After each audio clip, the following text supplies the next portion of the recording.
میں آپ کے سامنے رمضان المبارک کی فضائل سنانا چاہتی ہوں، غور سے سنیں۔ محترم حضرات، رمضان کا مہینہ بہت مبارک مہینہ ہے۔ حدیث میں رمضان المبارک کے بے شمار فضائل بیان کی گئی ہے۔ چنانچہ حضرت سلمان فارسی رضی اللہ تعالیٰ عنہ فرماتے ہیں کہ حضور صلی اللہ علیہ وسلم نے شعبان کی آخر تاریخ میں ہم لوگوں کو واعظ فرمایا اور کہے، اے لوگ، تمہارے اوپر ایک مہینہ آ رہا ہے جو بہت مبارک مہینہ ہے۔ اللہ نے رمضان کے روزوں کو فرض بنایا ہے اور تراویح کو سنت قرار دیا ہے۔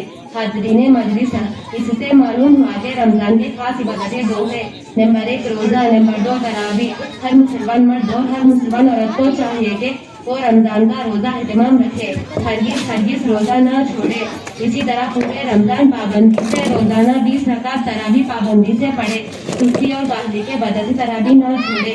آگے رسول اللہ صلی اللہ علیہ وسلم فرماتے ہیں کہ رمضان میں نفل ادا کرنا ایسا ہے جیسے کہ رمضان میں فرض ادا کرنا، اور رمضان میں ایک فرض ادا کرنا غیر رمضان میں 7 فرض ادا کرنے کا طرح ہے۔ معزز حاضرین، اس حدیث سے معلوم ہوا کہ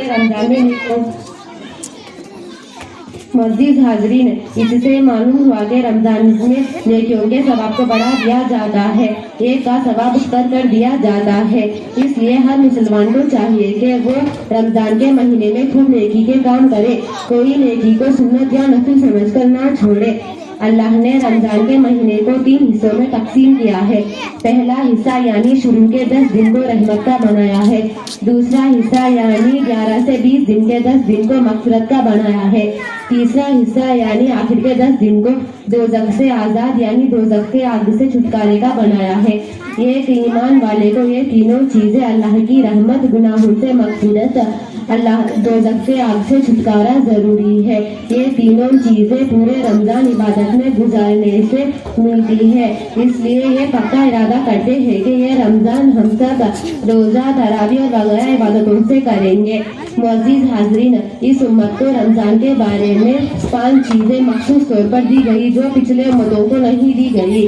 نمبر 1 روزہ داروں کی منہ کی بدبو اللہ مشک کو زیادہ پسند ہے۔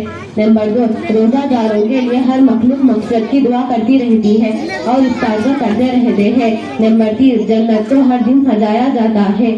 نمبر 4 رمضان کے مہینے میں سرکش شیاطین کو قید کر دیا جاتا ہے تاکہ وہ روزہ داروں کے روزہ کو خراب نہ کرے۔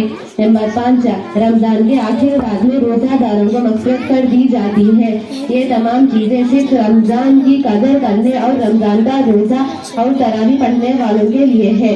ہمارے نبی صلی اللہ علیہ وسلم فرماتے ہیں کہ رمضان میں روزہ اور تراویح کے ساتھ یہ 4 چیزیں زیادہ سے زیادہ کرنے کی ترغیب دی ہے۔ نمبر 1 کلمہ طیبہ یعنی لا الہ الا اللہ کثرت سے پڑھنا۔ نمبر 2 استغفار کثرت سے پڑھنا۔ نمبر 3 اللہ سے رمضان میں جنت الفردوس کثرت سے مانگنا۔ نمبر 4 دوزخ سے کثرت سے پناہ مانگنا۔